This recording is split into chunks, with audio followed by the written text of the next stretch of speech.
Hello friends, welcome to Study Revolution. जगभरामध्ये जर आता आपण बघितलं तर दोन महत्त्वाच्या घटना घडत आहेत आणि तशा त्या जिओपॉलिटिकल दृष्ट्या आपल्यासाठी खूप जास्त महत्त्वाच्या ठरतात. सिलेबसच्या दृष्टीतून सुद्धा खूप जास्त महत्त्वाच्या ठरतात. त्याच्यापैकी एक रशिया युक्रेन वॉर आहे. त्याच्यावरती बऱ्याच गोष्टी, बऱ्याच लेक्चरच्या माध्यमातून मी इन्फॉर्मेशन तुम्हाला दिलेली आहे. आणि दुसरी जी घटना घडते ते Israel Hamas conflict, Israel Hamas युद्ध. आता इस्रायल हमास कॉन्फ्लिक्ट म्हणजेच काय, तर इस्रायल पॅलेस्टाईन कॉन्फ्लिक्ट. तो जो कॉन्फ्लिक्ट आहे, तो कॉन्फ्लिक्ट अनेक वेळा आपण समजावून घेतलेला आहे. याच्यावरती वेगळं लेक्चर सुद्धा मी बनवलेलं आहे. ते इस्रायलचं वास्तव म्हणून जे लेक्चर बनवलेलं आहे ते करंट बेस्ड इश्यू नावाच्या प्लेलिस्टमध्ये तुम्हाला दिसेल.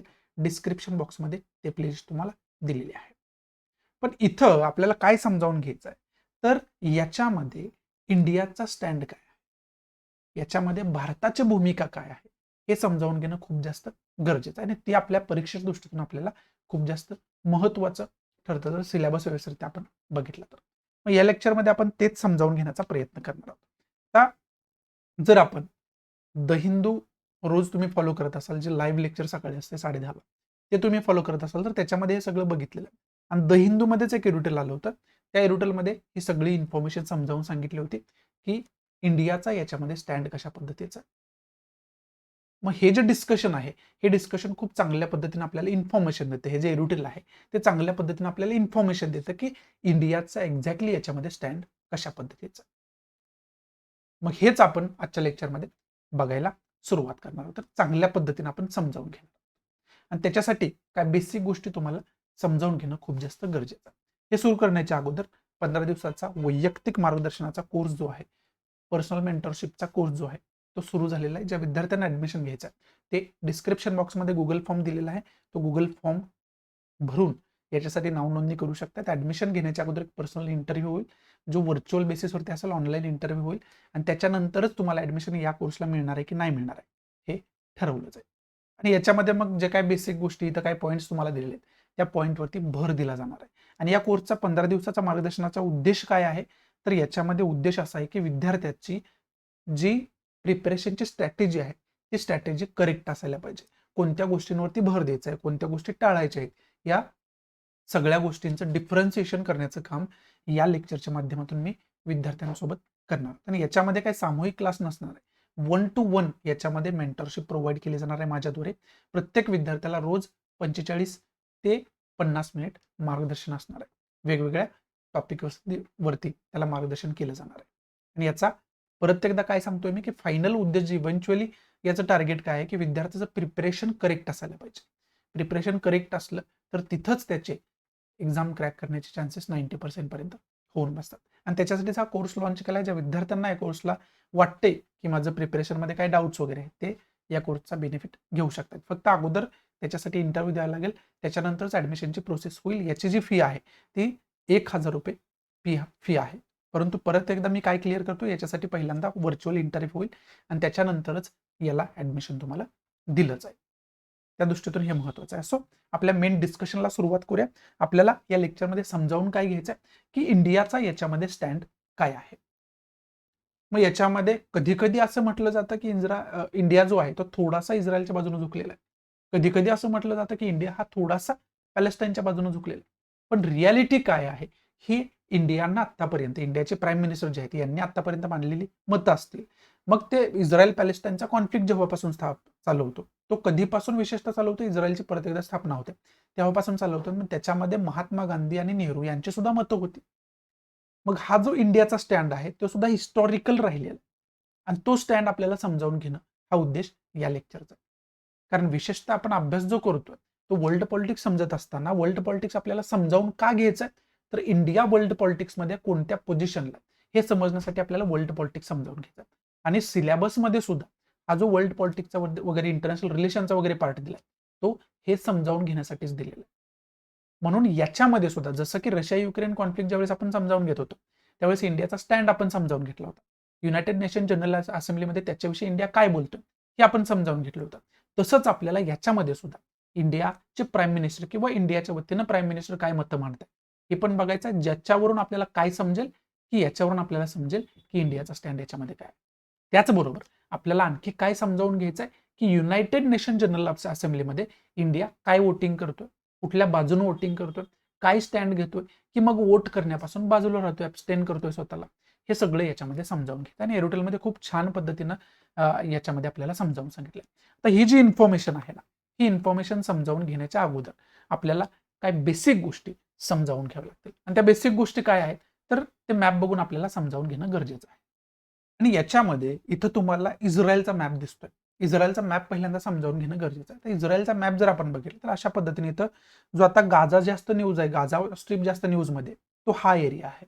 आणि इथं इस्रायलनं अटॅक केला हमासवरती. हमास नावाची ज्याला टेररिस्ट ऑर्गनायझेशन मानलं जातात, इंडियानं त्याला काही टेररिस्ट ऑर्गनायझेशन म्हणून डिक्लेअर केलेलं नाहीये, परंतु USA असू द्या, बाकी वेस्टर्न कंट्रीज असू द्या, बऱ्यापैकी कंट्रीने यांना टेररिस्ट ऑर्गनायझेशन म्हणून डिक्लेअर केलेलं आहे. त्या हमासवरती या ठिकाणीच त्यांनी अटॅक केलेला आहे, ज्याला रिटॅलिएटरी ऍक्शन म्हणून ओळखलं जातं. त्याचबरोबर हा वेस्ट बँकचा एरिया आहे. टोटल आता हा जो एरिया आहे त्याला वेस्ट बँक सहसा का म्हणतात, कारण जॉर्डन रिव्हर जी आहे, त्या जॉर्डन खरं तर हा डेड सी आहे. आणि इकडे जर आपण बघितलं तर ही बऱ्यापैकी जॉर्डन रिव्हर आहे, जी जॉर्डन आणि इस्रायलला वेगवेगळं करते. आणि इथं आपल्याला डेड सी पाहाव्यास मिळतं. आता ही विशेष करून जॉर्डन रिव्हरच्या वेस्टला हा पार्ट आहे, म्हणून त्याला वेस्ट बँकचा पार्ट म्हणून ओळखलं जातं.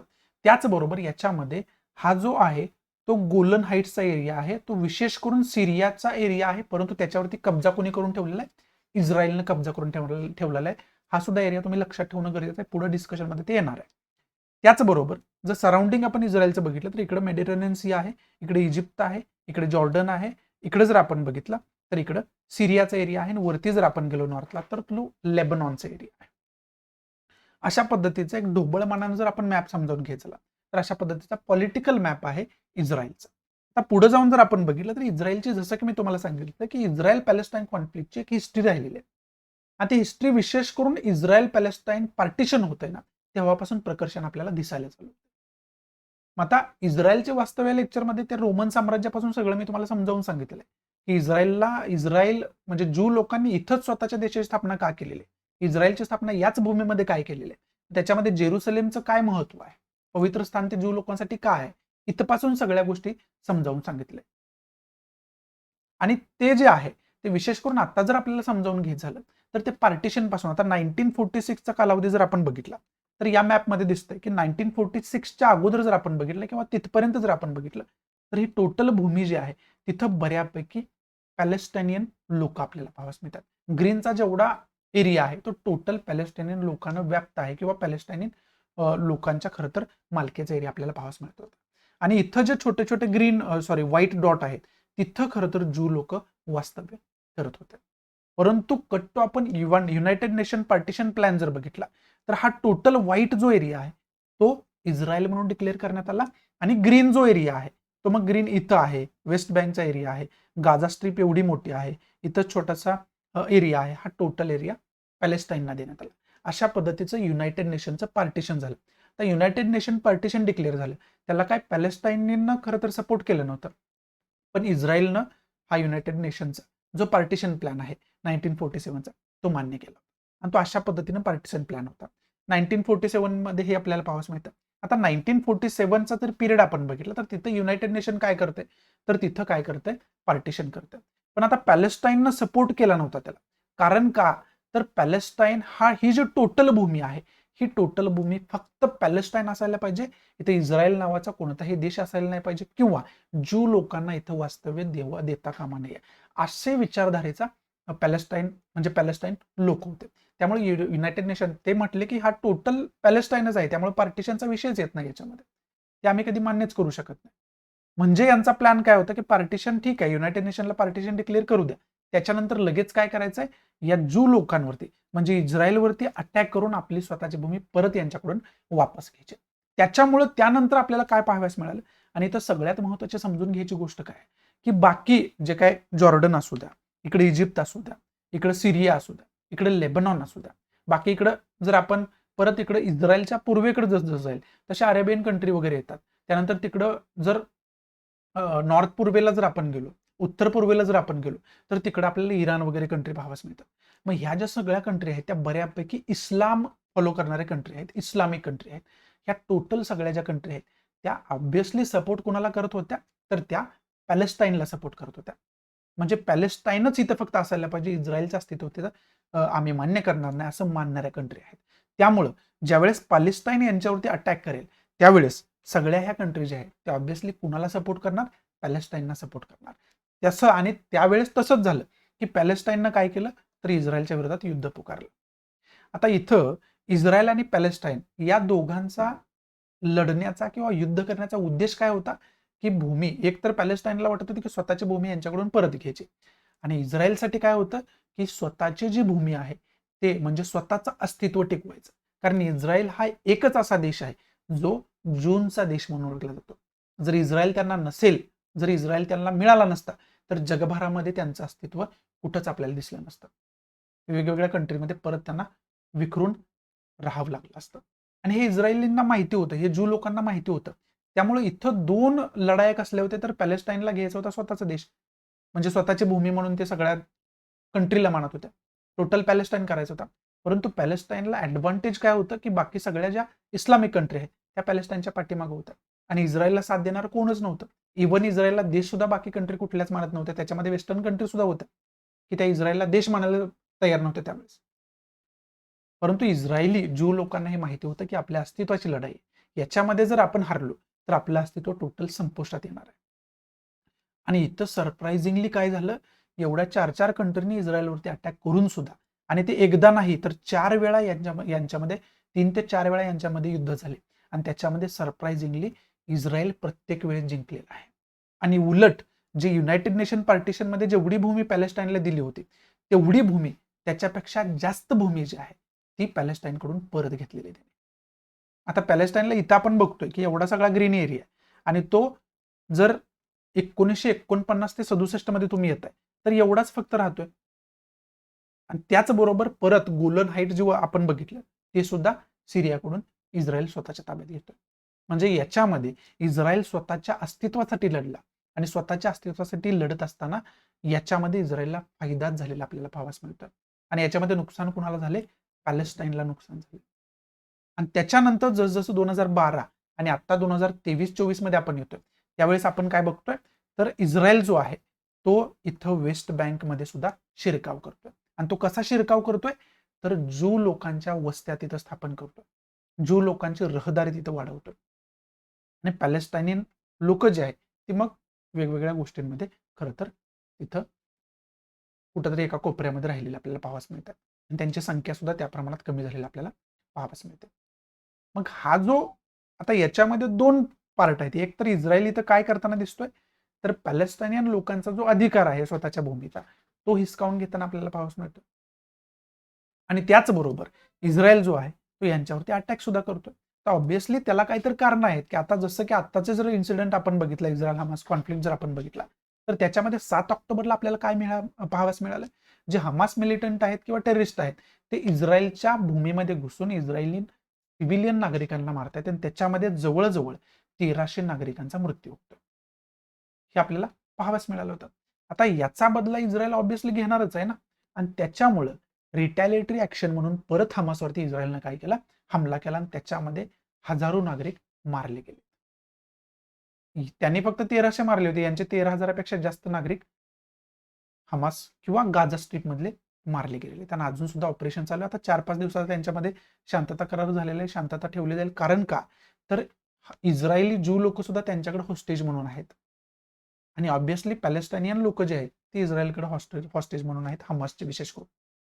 मग ते एकमेकांचे रिलीज करणं सुरू आहे, तोपर्यंत शांतता आहे. पण आजच्याच द हिंदूमध्ये सकाळी आपण लाईव्ह लेक्चरमध्ये काय डिस्कस केलं की एका न्यूजमध्ये असं सुद्धा आलं होतं की जेव्हा हे होस्टेजेस स्वॅप होईल टोटली कम्प्लीट त्यावेळेस परत एकदा इस्रायल गाझा स्ट्रीपवरती तसाच जे बंबार्डिंग आहे किंवा अटॅक आहे तो सुरू करू शकतो, हे आपण बघितलं होतं. मग ही जी आहे ना ही थोडक्यात हिस्ट्री आहे यांची इस्रायल पॅलेस्टाईन कॉन्फ्लिक्टमध्ये. मग याच्यामध्ये खूप अवघड आहे हे सांगणं की याच्यामध्ये चुकीचं कोण आहे. पॅलेस्टायनियन काय म्हणतात ही टोटल भूमी पहिल्यापासून आमची होती, त्यामुळे इस्रायल किंवा ज्यू लोकांचा इथं संबंधच नाही स्वतःचा अधिकार सांगायचा. इस्रायल ही कंट्री आम्ही मान्यच करत नाही असं अरेबियन कंट्री सुद्धा मानतायत. पण इस्रायल किंवा ज्यू लोक काय म्हणतात की आमचं उगमस्थान आहे जेरुसलेम. जेरुसलेम म्हणजे वेस्ट बँकचा सेंटर पॉईंट आहे. जेरुसलेममध्ये ज्यू लोकांचं पवित्र स्थान आहे, म्हणजे त्यांचं जे काय जसं की आपलं देवाचं मंदिर वगैरे असतं इस्लाम जर आपण बघितलं तर त्यांची मस्जिद वगैरे असते, ख्रिश्चन आपण बघितलं तर त्यांचा चर्च वगैरे असतात. तशा पद्धतीनंच यांचं सुद्धा जे धर्माचं उगमस्थान आहे, स्वतःचं उगमस्थान आहे, ते जेरुसलेम मानलं जातं. आणि ते जेरुसलेम कुठं आहे? तर इस्रायलमध्ये वेस्ट बँकच्या एरियामध्ये जेरुसलेम असलेलं पाहावं मिळतं. आता तिथं काय कोणत्या पॅलेस्टाईनचा पण अधिकार नाही, इस्रायलचा पण अधिकार नाही, तिथं युनायटेड नेशनचा अधिकार आहे, जेणेकरून तिथं कॉन्फ्लिक्ट होऊ नये. असं का आहे? तर जेरुसलेम, तिथं पण एक गंमतशीर गोष्ट काय आहे की जेरुसलेम ही फक्त काही इस्रायली लोकांसाठी पवित्र भूमी नाहीये, ती इस्लामसाठी पण पवित्र भूमी आहे, ती ख्रिश्चनांसाठी पण पवित्र भूमी. त्यामुळे परत एकदा कॉन्फ्लिक्ट त्याच्यामध्ये खूप मोठ्या प्रमाणात होण्याची शक्यता जास्त आहे. त्यामुळे तिथं अधिकार आता कोणाचा? युनायटेड नेशनचा, तिथं शांतता प्रस्थापित राहावी याच्यासाठी. आणि त्याला त्यात युनायटेड नेशन पार्टिशन प्लॅन होता, त्याच्यामध्ये सुद्धा तशा पद्धती तरतूद होतीच. म्हणून आणि ज्यू लोकांची थेरी काय आणि ही हिस्ट्री सुद्धा आहे की ज्यावेळेस रोमन साम्राज्य होतं ना, त्यावेळेस आम्हाला त्यांनी 2-2 वेळा अटॅक करून त्या भूमीमधून हाकलून लावलं किंवा आमची सयाम कत्तल करण्यात आली. त्यामुळे आम्हाला ती भूमी सोडून यावं लागलं होतं. परंतु ती भूमी सोडून आम्ही जगभरामध्ये आलो, याचा अर्थ आम्ही आमचं अस्तित्व विसरलेलं नाहीये. त्यामुळे परत एकदा तिथंच भूमी त्यांनी मागितली होती आणि विशेष करून ब्रिटिशांनी यांना इथं भूमी परत देण्यामध्ये मदत केलेली आहे. शेवटी ते खरं तर मुकरले होते त्याच्यावरून, पण शेवटी जर म्हटलं तर वर्ल्ड वॉर सेकंडमध्ये ब्रिटिशांची ज्यू लोकांनी मदत केली, त्याच्या बदल्यात ज्यू लोकांनी म्हटलं होतं की इथे इस्रायल नावाची भूमी, आमचा देश आम्हाला तुम्हाला द्यावं लागेल. आणि अशा पद्धतीचा करार सुद्धा झाला होता ब्रिटिशांसोबत आणि त्या कराराद्वारे ब्रिटिशांनी हे मान्य केलं होतं. आणि त्याच्यानंतर युनायटेड नेशन जो पार्टिशन प्लॅन आहे त्याच्या अंतर्गत यांना यांचा देश म्हणून एवढा तुकडा मिळाला होता. तो टोटल भूमी आता हस्तगत करत चाललेली आहे पुढं पुढं हे आपल्याला पाहावंच मिळतं. हे सगळं आतापर्यंत आपण बघत आलेलो आहे. मग ही जी हिस्ट्री आहे, ही हिस्ट्री समजल्यानंतर याच्यामध्ये ऑब्व्हियसली आपल्याला हे समजून घेणं गरजेचं आहे की याच्यामध्ये इंडिया कुणाच्या बाजूने आहे, की इंडिया मग स्टेबल आहे याच्यामध्ये, हे खूप जास्त समजावून घेणं गरजेचं आहे. आता कुठलाही देश एखाद्या इन्सिडेंटमध्ये स्वतःची भूमिका मांडतो, हे भूमिका मांडत असताना बऱ्याच गोष्टींचा विचार करणं खूप जास्त गरजेचं आहे. याच्यामध्ये इंडियाचे बाकी इस्लामिक कंट्री सोबत रिलेशन बिघडू नये याचा सुद्धा विचार केला जाणार आहे. याच्यामध्ये इस्रायल सोबत असणारे रिलेशन इंडियाचे आहेत किंवा इस्रायलला सपोर्ट करणाऱ्या कंट्री सोबत इंडियाचे रिलेशन कसे आहेत ते सुद्धा जपणं गरजेचं आहे. आणि या सगळ्या गोष्टींचा म्हणजे टोटल वर्ल्ड पॉलिटिक्सचा विचार करून, त्याच्यामध्ये असणारे इंडियाचे इंटरेस्टचा विचार करून या सगळ्या गोष्टींमध्ये खरं तर इंडिया मत देणार आहे, स्वतःची भूमिका मांडणार आहे. आणि ते विशेष करून जनरल असेंब्लीमध्ये काय वोटिंग होतंय, काय मतं मांडतोय याच्यावरून ठरत असतं आणि तेच आपण पुढे बघणार आहे. परंतु ते बघण्याच्या अगोदर आपल्याला आपले काय इंटरेस्ट आहे ते कसे या एरियामध्ये गुंतलेले आहेत हे सुद्धा आपल्याला समजावून घेणं गरजेचं आहे. मग त्याच्यामध्ये या इन्फॉर्मेशनमध्ये आपल्याला ग्लोबल साऊथ आणि ग्लोबल नॉर्थ माहिती असायला पाहिजे. ही कॉन्सेप्ट अनेक वेळा मी विद्यार्थ्यांना द हिंदूमध्ये डिस्कस केलेलीच आहे, याच्यावरती वेगळं लेक्चर पण बनवलेलं आहे. आता 2 कॉन्सेप्ट आहेत, ग्लोबल साऊथ आणि ग्लोबल नॉर्थ. आपण ग्लोबल, आता हे जॉग्राफिकल कॉन्सेप्ट नाही, इकॉनॉमी बेस्ड कॉन्सेप्ट आहे. जे देश श्रीमंत आहेत त्या श्रीमंत देशांना ग्लोबल नॉर्थ म्हणतात आणि ग्लोबल साऊथ हे खरं तर डेव्हलपिंग कंट्रींना म्हटलं जातं किंवा अंडर डेव्हलप्ड कंट्रींना म्हटलं जातं. जे विकसित देश आहेत त्यांना ग्लोबल नॉर्थ म्हणून संबोधलं जातं सगळ्यांना मिळून, आणि जे विकसनशील देश आहेत किंवा कमी विकसित देश आहेत त्यांना ग्लोबल साऊथ म्हणून ओळखलं जातं. आणि यांना जी डिवाइड करणारी लाईन आहे त्याला ब्रँडिट लाईन म्हणून सुद्धा ओळखलं जातं, हे तुम्हाला माहिती असायला पाहिजे. इथं ऑस्ट्रेलिया जो आहे तो टोटली ग्लोबल नॉर्थमध्ये येतो, परंतु बाकी हे जे देश आहेत ते टोटली ग्लोबल साऊथ म्हणून ओळखले जातात. म्हणजे डेव्हलप्ड कंट्री आणि डेव्हलपिंग कंट्री यांना डिवाइड करणं म्हणजे ग्लोबल नॉर्थ आणि ग्लोबल साऊथ आहे. त्याच्यामध्ये ह्या ज्या डेव्हलपिंग कंट्रीज आहेत म्हणजेच ग्लोबल साऊथ आहे त्याचा इंडियाला लीडर मानलं जातं आता. आणि आता G20च्या समिटमध्ये सुद्धा इंडियाचा एक महत्वाचा अजेंडा काय होता की ग्लोबल साऊथ ज्या काही सगळ्या कंट्री आहेत त्यांचा आवाज बुलंद करणं, त्यांना एक ताकद प्रदान करणं. आणि G20ची प्रेसिडेन्सी इंडियाकडे आहे आणि त्याच्यामध्ये इंडियाचा हा अजेंडा असणं हेच आपल्याला दर्शवतंय की याच्यामध्ये ग्लोबल साऊथच्या कंट्री ज्या आहेत त्या इंडियाला लीडर मानायला लागलेले. आता याच्यामध्ये जर इस्रायल पॅलेस्टाईन कॉन्फ्लिक्टमध्ये जर आपण बघितलं तर पॅलेस्टाईन हा पूर्ण संपुष्टात चाललेला देश आहे. म्हणजे तसा तो डेव्हलपिंग कंट्रीमध्ये किंवा पुअर कंट्रीमध्ये येऊ शकतो. आणि याच्यामध्ये बऱ्यापैकी ज्या ग्लोबल साऊथच्या कंट्री आहेत त्या पॅलेस्टाईन खरं तर अस्तित्वात राहिला पाहिजे, पॅलेस्टाईनचे इंटरेस्ट जपले गेले पाहिजे याचा विचार करताना आपल्याला पाहावंच मिळतं. आणि इस्रायल कसा त्यांच्यावरती अटॅक करतोय, इस्रायल कशा त्यांच्यावरती अन्याय करतोय हे मानणाऱ्या या सगळ्या कंट्री. मग याच्यामध्ये इंडियाला ह्या सुद्धा मतांचा, ग्लोबल साऊथच्या जे काही मतं आहेत याच्यामध्ये याचा सुद्धा विचार करावा लागणार आहे. कारण का तर ग्लोबल साऊथ कंट्रीनी मत मांडलेलं की बाबा इस्रायल यांच्यावरती अटॅक, हमासवरती अटॅक करतोय, पॅलेस्टाईनवरती अटॅक करतोय आणि तो अन्याय करतोय. आणि याच्यामध्ये इंडियानंच फक्त वेगळी भूमिका मांडली की बाबा इस्रायल अन्याय वगैरे काय करत नाही, तो करत राहणं योग्यच आहे. तर याच्यामध्ये ऑब्व्हियसली काय झालं, तर याच्यामध्ये इंडिया जो आहे आणि यांच्या मतामध्ये जो आहे तो विरोधाभास आपल्याला पाहावयास मिळणार आहे. मग यांना खरं तर यांचं नेतृत्व इंडिया करू शकेल का, हे सुद्धा आपल्याला समजून घेणं गरजेचं नाही. याचा इंडियाला विचार करावा लागणार आहे. आणि तो मग भूमिका मांडत असताना इंडिया विचार करताना सुद्धा पुढे आपल्याला पाहावयास मिळतो. त्यामुळे ग्लोबल नॉर्थ आणि ग्लोबल साऊथ हे कॉन्सेप्ट आपल्याला चांगल्या पद्धतीने माहिती असायला पाहिजे. तर ही समजल्यानंतर पुढे जर आपण गेलो तर पुढे India middle east Europe economic corridor लगेच आपल्याला क्लिक व्हायला पाहिजे. काय India middle east economic corridor click व्हायला पाहिजे, तर याच्यामध्ये काय आहे की G20 मध्ये India middle east Europe economic corridor इथं प्रपोज केला गेला. आणि याला सपोर्ट करणारी जर महत्वाची कंट्री म्हटलं तर USA आहे.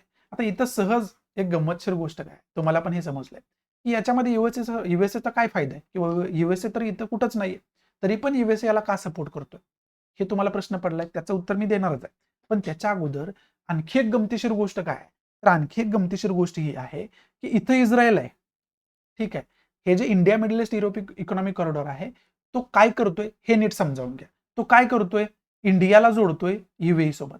युएई मधून हा जातोय सौदी अरेबियामध्ये, सौदी अरेबियामध्ये मधून हा जातोय जॉर्डनमध्ये, जॉर्डन मधून हा जातोय इस्रायलमध्ये, इस्रायल मधून मेडिटरेनियन सी मध्ये एंटर करतोय आणि त्यानंतर ग्रीसला वगैरे जोडून युरोपियन कंट्रीना जोडतोय.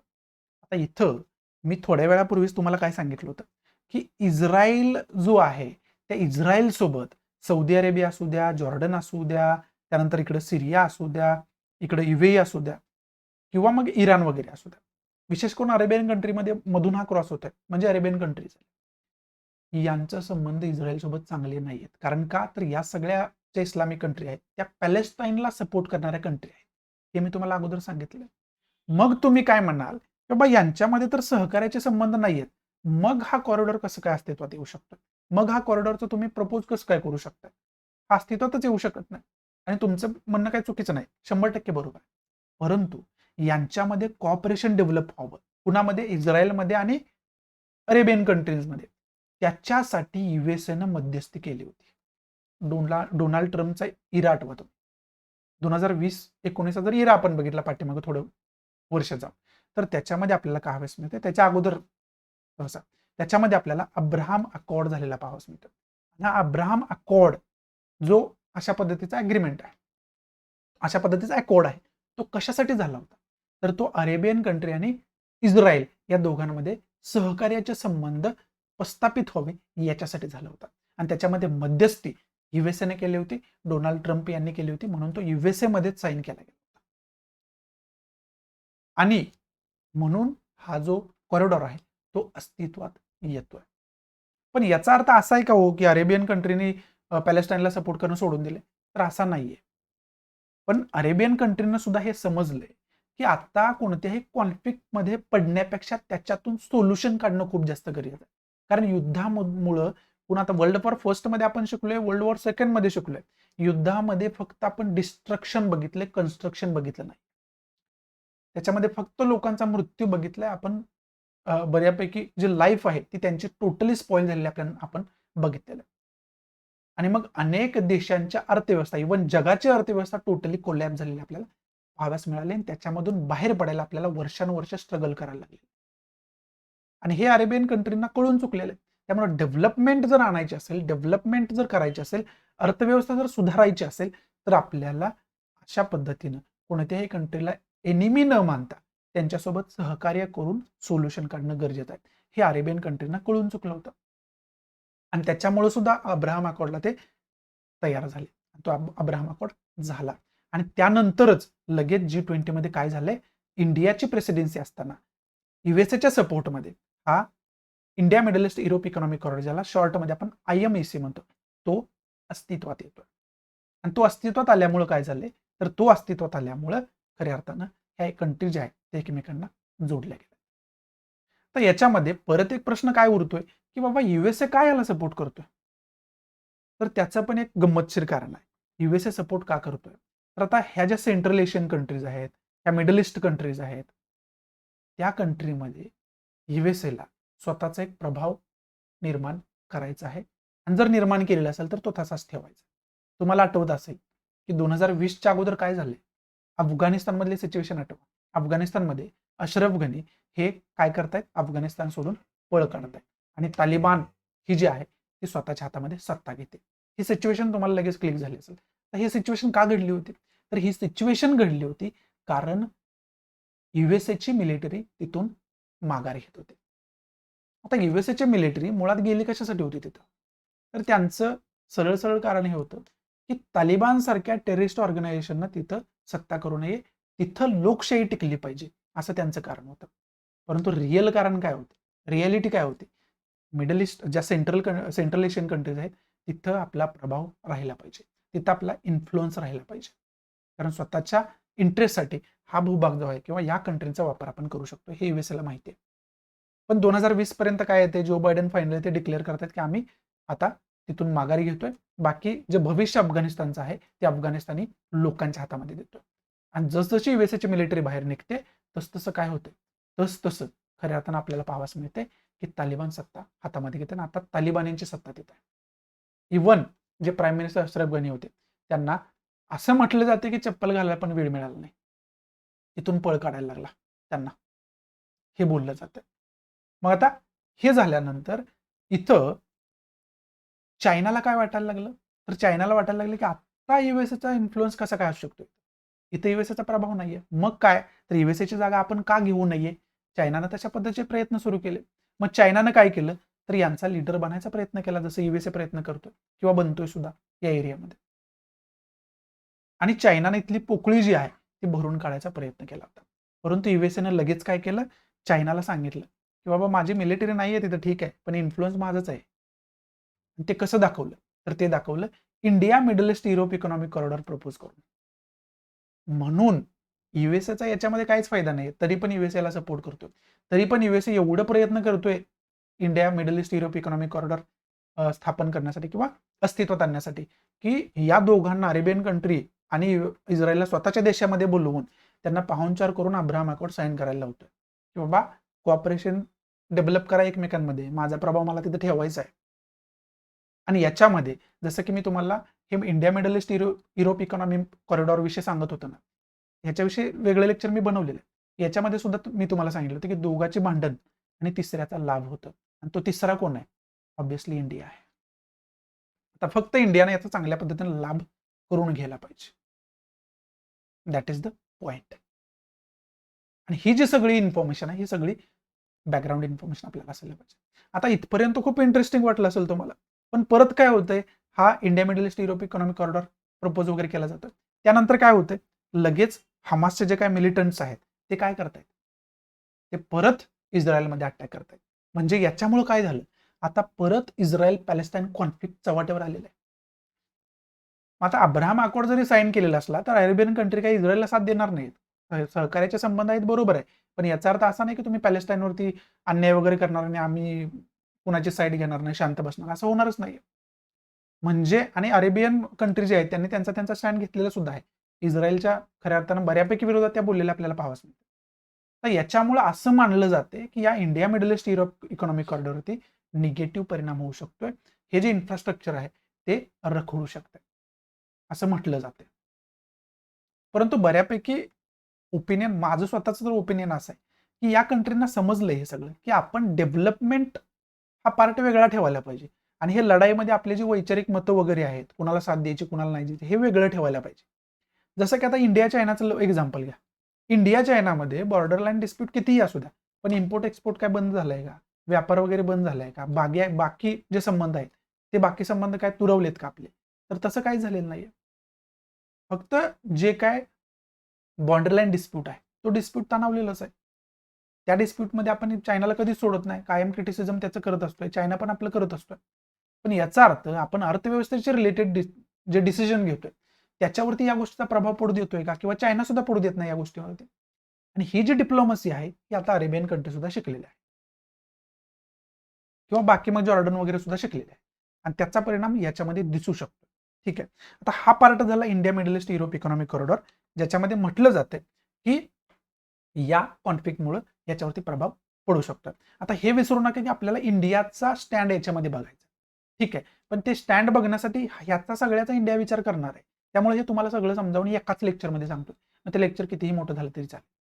तर हे समजावून घेतलं आपण.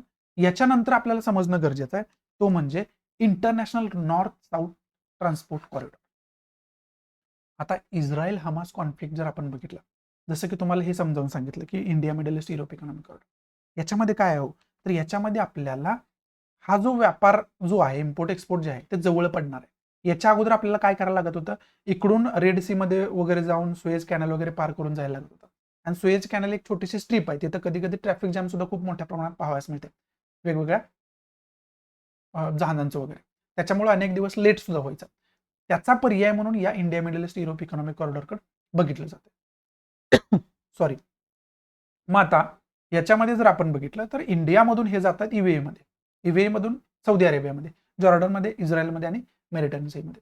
याच्यामध्ये एक कॉमन गोष्ट तुम्हाला दिसली असेल, आपण इथं इराणमध्ये इथं कुठंतरी चाबार पोर्ट डेव्हलप केले, परंतु India middle east Europe economic कॉरिडॉरमध्ये आपण इराणला कनेक्ट केलं. आपण म्हणण्यापेक्षा ह्या बाकी कंट्रीनी इराणचा विचार केला नाही.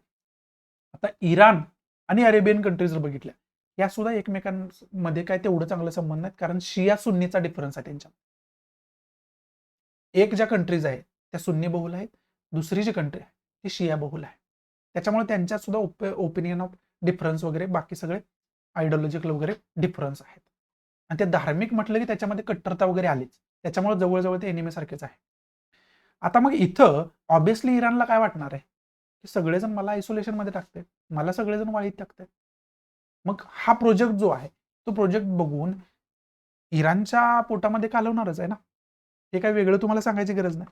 मग आता इस्रायल हमास कॉन्फ्लिक्टमध्ये असं म्हटलं जातंय की हा जो इराण आहे यानं हमासला वेपन्स वगैरे प्रोव्हाइड केलं, यानं हमास या ऑर्गनायझेशनला अजून खरं तर उद्युक्त केलं की तुम्ही इस्रायल सोबत कॉन्फ्लिक्ट करा. त्याच्यामुळं काय होईल, तर ह्या कॉन्फ्लिक्टमध्ये अरेबियन कंट्रीना स्टँड घ्यावाच लागेल, आणि तो स्टँड घेतल्यामुळे होऊ शकते असे जे प्रोजेक्ट्स आहेत त्याच्यावरती त्याचा निगेटिव्ह इम्पॅक्ट होईल.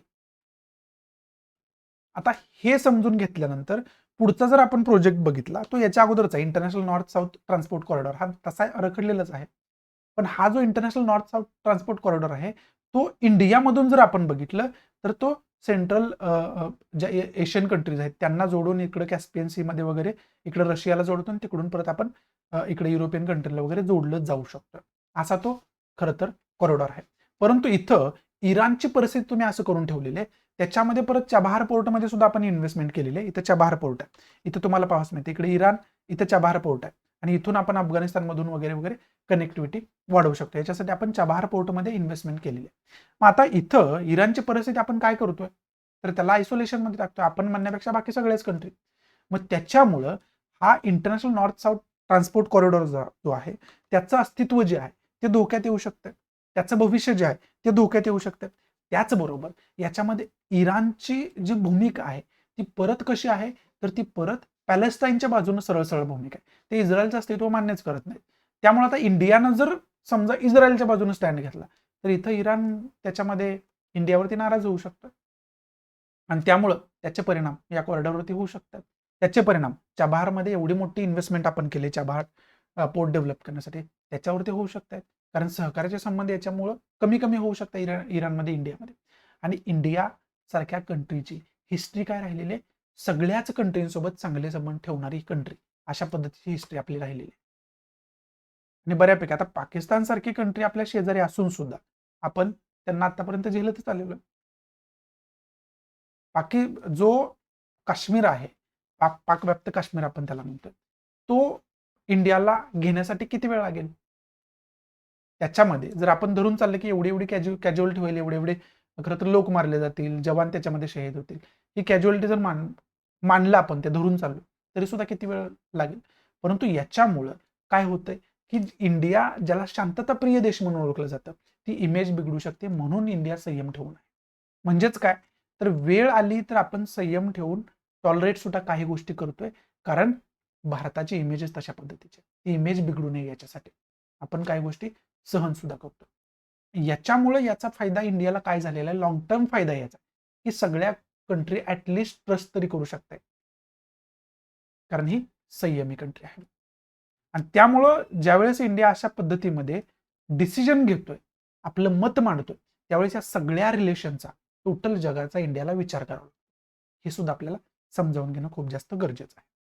मग आता याच सगळ्या गोष्टी ज्या आहेत या सगळ्या गोष्टी आपल्याला याच्यामध्ये दिल्या. मग आता हे सगळं ग्लोबल पॉलिटिक्स जे विशेष करून इंडियाशी रिलेटेड आहे हे समजावून घेतल्यानंतर आता आपल्याला समजावून घ्यायचं आहे की युनायटेड नेशन जनरल असेंब्ली असू द्या किंवा प्राईम मिनिस्टर नरेंद्र मोदी ही आपली मतं काय मांडतायत.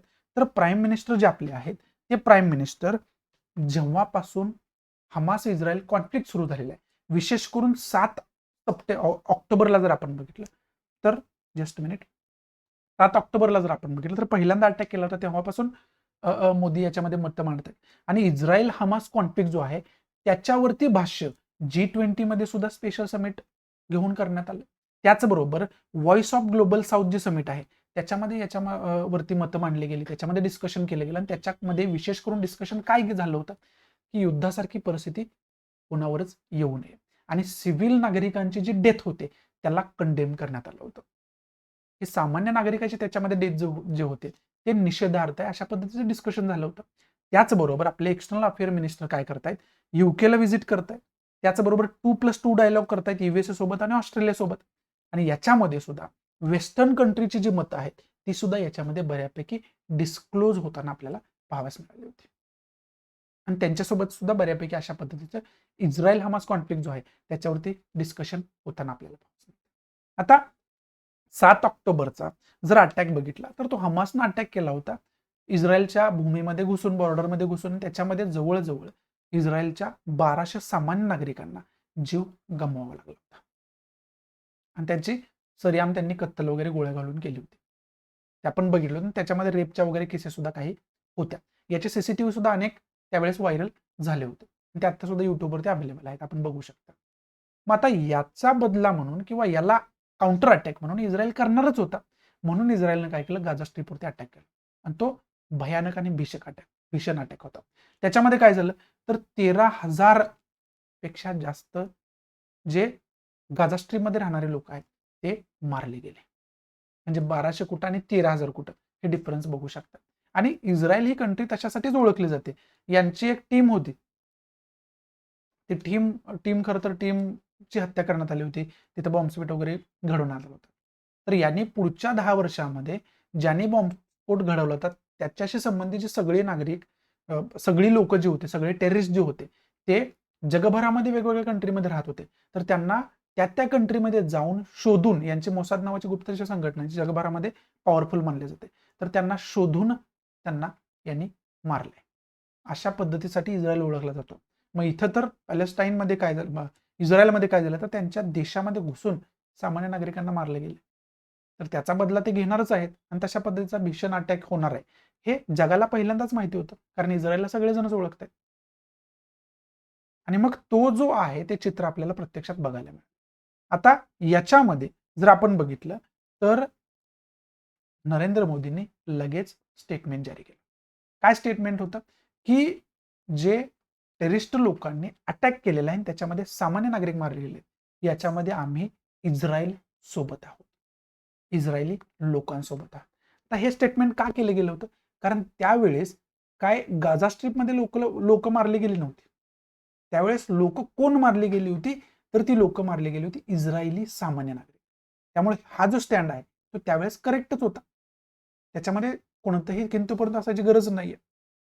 आता हा जो स्टँड आहे हा स्टँड घेतला, परंतु हमासला कोणत्याही पद्धतीने आपण टेररिस्ट ग्रुप म्हणून जाहीर केलेलं नाहीये किंवा तसा उल्लेख केला नाही, हे सुद्धा प्रकर्षानं लक्षात ठेवायला पाहिजे. दुसरी गोष्ट काय तर आता इथं आपण बघतोय की dialogue and diplomacy and condemn the death of civilians. तर याच्यामध्ये सामान्य नागरिकांची डेथ होते, ती डेथ व्हायला नाही पाहिजे. प्रत्येक प्रॉब्लेमचं सोल्युशन आपण डायलॉगनं म्हणजे चर्चेतून वगैरे काढू शकतोय, डिप्लोमसी कूटनीतीतून वगैरे काढू शकतोय. त्याच्यामध्ये अटॅक करण्यासारखं असं काही नाहीये, त्याच्यामध्ये फक्त सामान्य नागरिक मारले जातात आणि ते व्हायला नाही पाहिजे, त्याचा निषेधच आहे असं भारताची भूमिका होती. आणि तशीच भूमिका जी आहे ती युएसए, ऑस्ट्रेलिया या देशांची सुद्धा होती. आणि त्याच्यामध्ये त्यांनी काय सांगितलं की हे सगळं तिथं शांतता ठेवायला पाहिजे. त्यांनी ह्युमॅनिटेरियन पॉझेस त्याला म्हटले गेले, म्हणजे मानवी आधारावरती मानवी अधिकारांचा विचार करून आपण तिथं काय करायला पाहिजे, शांतता प्रस्थापित करायला पाहिजे.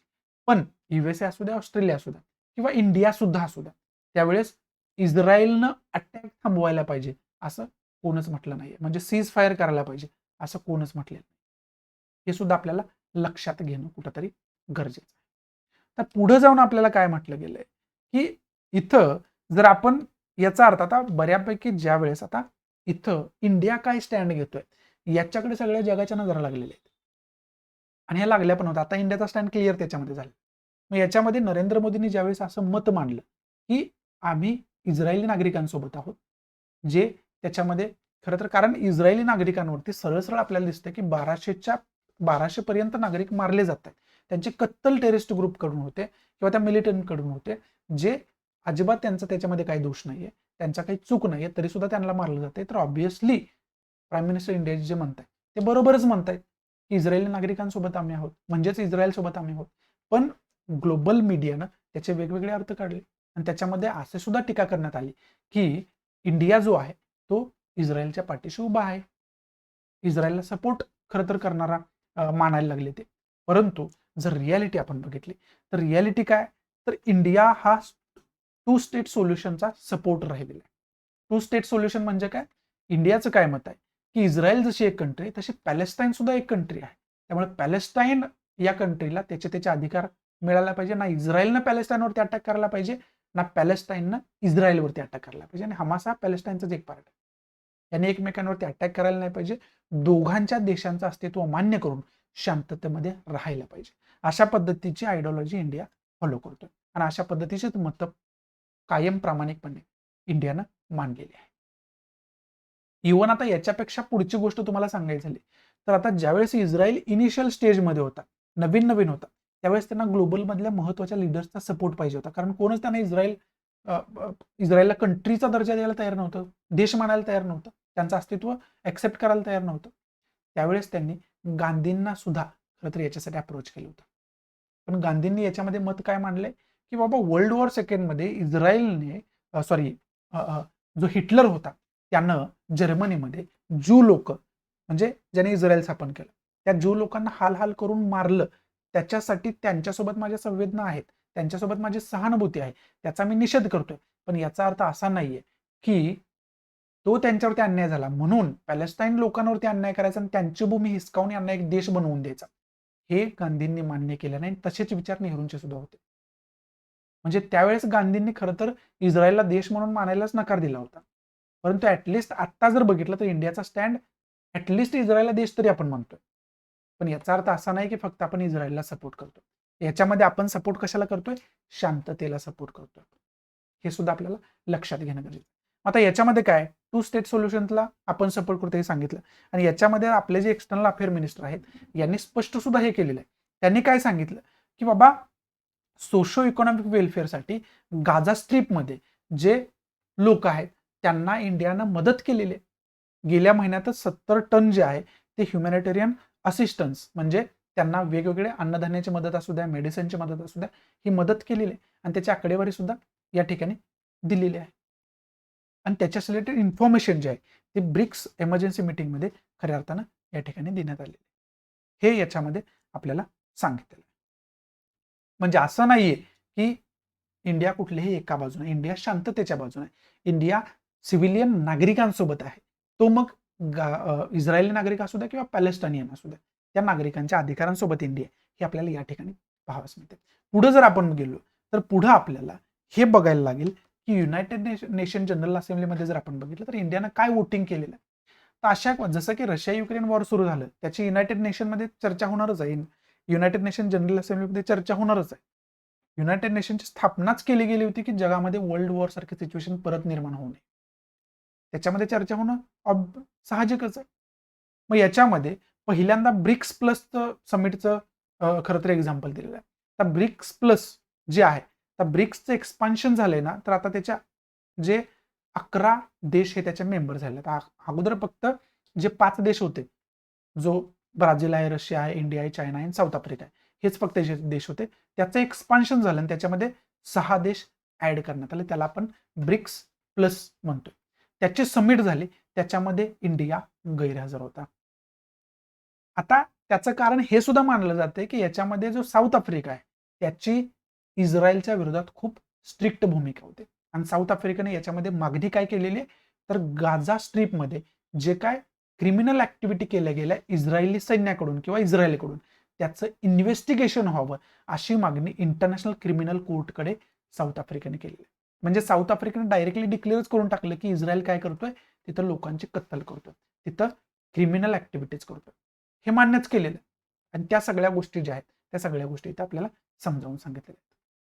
मग आता हे जरी असलं तरी पुढं आपण जाऊन बघितलं तर पुढं आपल्याला काय पाहावंच मिळतं, तर युनायटेड नेशन जनरल असेंब्लीमध्ये 26 ऑक्टोबरला एक वोटिंग झालं होतं आणि त्या वोटिंगमध्ये इंडियानं भाग घेतला नव्हता. इंडियानं स्वतःला त्याच्यातून अबस्टेंड ठेवलं. म्हणजे वोट कोणत्याच बाजूने दिलं नाही, विरोधात पण दिलं नाही आणि त्या बाजूनं पण दिलं नाही. इंडिया त्याच्यातून बाजूला राहिला. आणि ते वोटिंग कशावरती घेतलं गेलं होतं, तर ते वोटिंग घेतलं होतं Israel for a cease fire. म्हणजे ते वोटिंग घेतलं होतं की इस्रायल जो गाझा स्ट्रीपवरती अटॅक करतोय, हमासवरती अटॅक करतोय, तो अटॅक थांबवायला पाहिजे याच्यासाठी वोटिंग घेतलं होतं. आणि याच्यामध्ये इंडियानं वोटिंग केलेलं नाहीये. आता याच्यामध्ये इंडियाची जे काही पोझिशन्स आहे, ज्यांनी इस्रायलच्या विरोधात वोटिंग केलं त्यांनी असं सुद्धा त्याच्यामध्ये चर्चा झाली की इंडिया हा इस्रायलच्या विरोधात जात नाही, म्हणजे तो इस्रायलला सपोर्ट करतोय. पण याचा अर्थ आपण असा काढू शकत नाही, याच्यामध्ये इंडियानं वोटिंगमध्ये पार्टच घेतला नाही. याचा अर्थ काय, ना याच्या बाजूनं ना त्याच्या बाजूनं. मग हे जे आहे, हे भूमिका जी आहे ती 26 ऑक्टोबरला आपल्याला पाहावयास मिळते. आणि याच्यामध्ये voted in favour of other draft resolution. तर याच्यामध्ये काय की आता पहिल्या वोटिंगमध्ये आपण काय बघितलं, तर पहिल्या वोटिंगमध्ये आपण बघितलं की इंडिया ॲब्स्टेंड राहिलेला आहे. Meanwhile at the united nation India absent at the united nation general assembly vote on October 26. October 26ला जे वोटिंग केलं होतं त्याच्यामध्ये इंडिया ॲब्स्टेंड राहिला, बाजूला राहिला. त्यानंतर युनायटेड नेशनच्या 4th कमिटीची 9 नोव्हेंबरला एक मीटिंग झाली होती. त्याच्यामध्ये एक वोटिंग घेण्यात आलं आणि त्या वोटिंगचा सब्जेक्ट काय होता, की आता जसं की मी तुम्हाला सांगितलं की वेस्ट बँक असू द्या, गाझा स्ट्रीप असू द्या, विशेष करून तो जो सिरियाचा वगैरे एरिया कब्जा करून ठेवलेला आहे इस्रायलला. आता इस्रायल कब्जा करतो म्हणजे काय करतो, स्वतःच्या नागरिकांना तिथं वसवतो, त्यांना फ्री घरं वगैरे देणं, म्हणजे त्यांची संख्या तिथं वाढवतो, जेणेकरून त्या एरियावरती कालांतराने स्वतःचा कब्जा प्रस्थापित करण्यासाठी. आणि तो खरं तर त्यांनी वेस्ट बँकमध्ये सुद्धा केलेलं आहे. मॅपमध्ये तुम्हाला सगळं समजावून सांगितलं. मग हे जे इस्रायलचं पॅलेस्टाईन भूमीवरती अतिक्रमण आहे, ते अतिक्रमण काढून टाकायला पाहिजे इस्रायलनं, ह्याच्यावरती वोटिंग घेण्यात आलं होतं आणि याच्यामध्ये इंडियानं याला सहमती दिली. म्हणजेच काय, तर इस्रायलच्या विरोधात याच्यामध्ये इंडियानं वोट केलेला आहे. ते गोलन हाईटचा वगैरे, वेस्ट बँकचा वगैरे त्याच्यामध्ये विचार केला होता. आता याला तुम्ही काय म्हणाल, म्हणजे इंडिया जो म्हणतोय, 2 नेशन थेरीला जो इंडिया फॉलो करतोय, हे वोटिंग मधून सुद्धा दिसलं. जसं इस्रायलचं एक अस्तित्व आहे देश म्हणून, तसं पॅलेस्टाईन सुद्धा अस्तित्व आहे आणि ते टिकलं पाहिजे, हे इथं युनायटेड नेशन जनरल असेंब्लीच्या कमिटी मीटिंगमध्ये जे काय वोटिंग झालं त्याच्यामध्ये वोट करून इंडियानं दाखवलेलं आहे. मग इथं तुम्ही काय म्हणाल, इथं तर आपल्याला म्हणता येत नाही इस्रायलच्या बाजूने. म्हणजे इथे इंडिया वोटिंग मधून सरळ सरळ इस्रायलला काय सांगतोय, की पॅलेस्टाईनची भूमी जी आहे ती त्यांना देऊन टाकलं आणि तुमच्या भूमीचं तुम्ही रक्षण करा, त्यांच्या भूमीचं ते रक्षण करतील आणि तुम्ही मग तशा पद्धतीने स्वतःच्या कंट्रीचा इंटरेस्ट जपून शांततेमध्ये राहू शकता. मग इस्रायलने जे अतिक्रमण केलेलं आहे ते काढायला पाहिजे असं इंडियाला सुद्धा वाटतं. त्याच्यामुळे इंडियाने तशा पद्धतीने वोटिंग सुद्धा केलेलं पाहावयास मिळतं आणि हा प्रामुख्याने इंडियाचा स्टँड आहे जो आपल्याला समजायला पाहिजे. आन्सर रायटिंगसाठी खूप जास्त महत्वाची ही गोष्ट आहे. तर याच्या पुढे जर आपण गेलो तर याच्या पुढं मग आता इंडिया जो आहे तो विशेष करून मतं जी आहेत इंडियाची, जरी इंडिया 2 नेशन थेरीला फॉलो करतोय, सगळं ठीक आहे याच्यामध्ये, पण इंडियावरती म्हणजे आपल्या देशावरती असं सुद्धा खरं तर आपण त्याला क्रिटिसिझम म्हणू शकत नाही, पण त्याच्याविषयी असं सुद्धा इंडिया इस्रायलच्या रिलेशन वरती असं सुद्धा डिस्कशन केलं जातं की इंडिया जो आहे तो कारगिल वॉर पासून इस्रायलच्या बाबतीत थोडी सॉफ्ट लँग्वेज वापरतोय असं म्हटलं जातं. तर कारगिल वॉर पासून का, तर कारगिल वॉरमध्ये ज्यावेळेस आपल्याला वेपन्सची अम्युनिशनची गरज होती त्यावेळेस इस्रायल ही अशी कंट्री होती की ऐन टायमाला त्यांनी आपल्याला मदत केली होती आणि त्या मदतीची जाणीव म्हणून इंडिया जो आहे तो थोडीशी इस्रायलच्या बाजूनं सॉफ्ट लँग्वेज वापरताना आपल्याला पाहावयास मिळते. अशी टीका होत आली आणि याचा सुद्धा याच्यामध्ये उल्लेख आपल्याला पाहावयास मिळतो. आणि दुसरा राहिला विषय काय, ग्लोबल साऊथ कंट्रीचा. तर ग्लोबल साऊथ कंट्री जे आहे त्या बऱ्यापैकी वोटिंग त्यांनी जे 26 ऑक्टोबरचं वोटिंग बघितलं की इस्रायल अटॅक थांबवायला पाहिजे, त्या बाजूने वोटिंग म्हणजे इस्रायलच्या विरोधात त्या मध्ये वोटिंग केलं होतं. पण त्या वोटिंगमध्ये आपण काय बघितलं की इंडिया त्याच्यामध्ये बाजूला राहिलेला आहे. त्याच्यामध्ये इंडियानं वोटिंगच केलेलं आहे. मग ग्लोबल साऊथच्या विशेष करून West Asia, South Asia, South East Asia, Africa, South America या कंट्री त्याच्यामध्ये होता, जे पहिल्या वोटिंगमध्ये त्याने इस्रायलच्या विरोधात वोटिंग केलं. इंडिया त्याच्यामध्ये बाजूला राहिला आणि त्याच्यामध्ये बऱ्यापैकी बाजूला राहणाऱ्या कंट्री ह्या वेस्टर्न कंट्री होत्या. त्या जवळजवळ 45 कंट्री होत्या. त्या मोस्टली युरोपियन कंट्री होत्या आणि इंडियाने सुद्धा तशा पद्धतीचीच भूमिका घेतली. मग याच्यामध्ये असं म्हणायला म्हणजे जगभरातल्या मीडियाने म्हणायला सुरुवात केली की इंडिया जो ग्लोबल साऊथचा लीडर खरं तर मानला जातोय, तो ग्लोबल साऊथच्या कंट्री वेगळाच निर्णय घेत आहे आणि इंडिया त्याच्यातून बाजूला राहतोय आणि इंडियासारखीच भूमिका वेस्टर्न कंट्रीने सुद्धा घेतलेली. मग कुठंतरी इंडिया वेस्टर्न कंट्रीला फॉलो करतोय का, अशी सुद्धा टीका झाली. परंतु इंडिया कुणालाही फॉलो करत नाही. जर ग्लोबल पॉलिटिक्स आपण समजावून घेतलं, म्हणून तर पहिल्यांदा एवढं सगळं समजावून सांगितलं. जर ग्लोबल पॉलिटिक्स आपण समजावून घेतलं तर या सगळ्या गोष्टी आपल्याला समजतात की इंडियाने अशा पद्धतीने स्टँड का घेतला असेल. हे आपल्याला या ठिकाणी समजून घेणं खूप जास्त गरजेचं आहे. त्याचबरोबर पुढे जर आपण बघितलं तर USA असू द्या, इंडिया असू द्या, यांनी शांतता प्रस्थापित झाली पाहिजे असं म्हटलंय, पण इस्रायलनं अटॅक थांबवायला पाहिजे किंवा इस्रायल अटॅक करतोय हे कुठंही खऱ्या अर्थानं तशा पद्धतीची भाषा वापरली नाही, कारण इस्रायल सोबतचे सुद्धा संबंध आपल्याला चांगले ठेवायचे आहेत ऑब्व्हियसली. आता पुढे जर आपण बघितलं तर पुढं हमासला परत परत मी काय रिपीट केलं की हमासला आपण टेररिस्ट ऑर्गनायझेशन म्हणत नाहीये. आता इथं सुद्धा USA असू द्या, UK असू द्या, स्वित्झर्लंड असू द्या, जर्मनी असू द्या, यांनी हमासला टेररिस्ट ऑर्गनायझेशन म्हणून जाहीर केलेलं किंवा टेररिस्ट म्हणून संबोधन दिलेलं आहे, तरी सुद्धा इंडियानं दिलं नाही.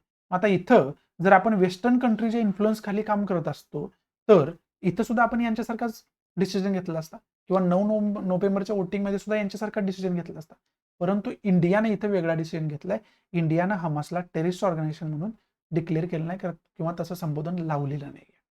इव्हन इस्रायलनं इंडियाला ते भाग पाडायचा प्रयत्न केला. कसं प्रयत्न केला तर 26/11ला जो अटॅक झाला होता त्याच्यामध्ये लष्करी तैबाचा या टेररिस्ट ऑर्गनायझेशनचा हात होता.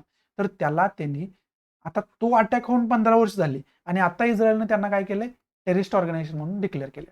मग ते इस्रायलला इथं काय वाटत होतं की मुंबई अटॅक जो या टेररिस्ट ऑर्गनायझेशनने केला होता त्यांना आम्ही टेररिस्ट ऑर्गनायझेशनचा दर्जा दिला म्हणजे हमासला इंडिया दर्जा देईल असं त्यांना वाटलं. परंतु इंडियानं तसं काहीच केलं नाही. कोणाच्या दबावाखाली इंडिया येत नाही, पहिल्यापासूनच आपण बघत आलेलो आहे. आणि याच्यामध्ये यांनी लष्करी तैबाला टेररिस्ट ऑर्गनायझेशन का जाहीर केलं तर जे मुंबई अटॅक झाला ताज हॉटेलमध्ये काही इस्रायल नागरिक पण होते, ते सुद्धा त्याच्यामध्ये मारले गेले होते. त्यामुळे हे टेररिस्ट ऑर्गनायझेशन आहे हे त्यांनी सांगितलं. पण हे 15 वर्षानंतर का लक्षात येते, कारण त्यांना इंडियाकडून हे फेवर पाहिजे की हमासला सुद्धा इंडिया टेररिस्ट ऑर्गनायझेशन जाहीर करेल. परंतु इंडियाने ते तसं केलेलं नाही. मग ह्या गोष्टी सुद्धा आपल्याला समजावून घेणं खूप जास्त गरजेचं आहे. आणि बाकी मग आता वेस्ट एशियामध्ये आता याच्यामुळं जर इंडियानं कुठल्याही गोष्टीचा न विचार करता जर निर्णय घेतला तर इराणसोबत संबंध खराब होऊ शकतात, अरेबियन कंट्रीसोबत संबंध खराब होऊ शकतात किंवा होऊ शकतं इस्रायल सोबत संबंध खराब होऊ शकतात. मग सगळ्यांसोबत चांगले संबंध ठेवण्यासाठी जो इंडियानं आता स्टँड घेतलाय तो खूप फेवरेबल आहे.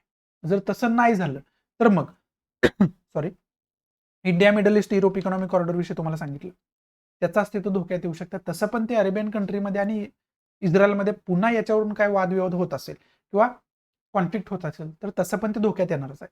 परंतु इंडियामध्ये होऊ शकते, इंडियाच्या स्टँडमध्ये मुळे ते टिकून राहील. त्याचबरोबर ITU-चा पण उल्लेख आलेला आहे. इंडिया, इस्रायल, UAE, US जो ट्रेड इनिशिएटिव्ह आहे त्याच्यामध्ये इस्रायल पण आहे, UAE पण आहे, USA पण आहे आणि इंडिया पण आहे. त्याच्यामध्ये इस्रायल, UAE खूप जास्त महत्वाचं आहे. यांचं डिफरन्स ऑफ ओपिनियन याच्यामुळे होऊ शकते. सॉरी कशामुळं, इस्रायल पॅलेस्टाईन कॉन्फ्लिक्टमुळे. त्यामुळे ITU-2 जे आहे ते सुद्धा धोक्यात येऊ शकते. आणि याच्याशी रिलेटेड अरब लीग असू द्या, त्यानंतर ऑर्गनायझेशन ऑफ इस्लामिक कॉपरेशन असू द्या, यांनी सुद्धा टीका केलेली आहे. हे आपल्याला माहिती असायला पाहिजे. त्याचबरोबर पुढे जर आपण बघितलं तर इथं अब्राहम अकॉर्डचा पण उल्लेख आला. त्या अब्राहम अकॉर्ड विषयी तुम्हाला इन्फॉर्मेशन पहिल्यांदाच सांगितलेलं आहे. पुढे आपण बघितलं तर इंडिया टाईज विथ इराण सोबतचे टाय आहेत, इस्रायल सोबतचे टाय आहेत. हे इराण आणि इस्रायल जर बघितले तर एकमेकांचे दुश्मन आहेत, तरी सुद्धा इंडियाच्या दोघांसोबत खूप चांगले संबंध आहेत. त्यामुळे हे दोघांच्या भावना दुखवून आपल्याला चालणार नाही, हे आपल्याला समजून घेणं गरजेचं आहे. त्याचबरोबर इंटरनॅशनल नॉर्थ साऊथ ट्रान्सपोर्ट कॉरिडॉरचा इथं उल्लेख आलेला आहे, त्या चबहार पोर्टचा इथं उल्लेख आलेला आहे. मग याच्याविषयीची इन्फॉर्मेशन तुम्हाला मॅपमध्येच सांगितली आहे की त्याचं अस्तित्व काम कशामुळे धोक्यात येऊ शकतंय. मग हे असा जो आहे तो टोटल खऱ्या अर्थानं या जो कॉन्फ्लिक्ट आहे याचा परिणाम होऊ शकतो आणि याच्यामध्ये इंडियाची अशा पद्धतीची भूमिका. आणि ही इंडियाची विशेष करून या लेक्चरचा उद्देश काय होता की याच्यामध्ये इंडियाची भूमिका काय हे सांगणं या लेक्चरचा उद्देश होता. आणि आशा करतोय चांगल्या पद्धतीनं तुम्हाला इंडियाची भूमिका जी आहे ती या प्रकरणामध्ये समजली असेल की इस्रायल पॅलेस्टाईन कॉन्फ्लिक्टमध्ये इंडियाची भूमिका काय आहे.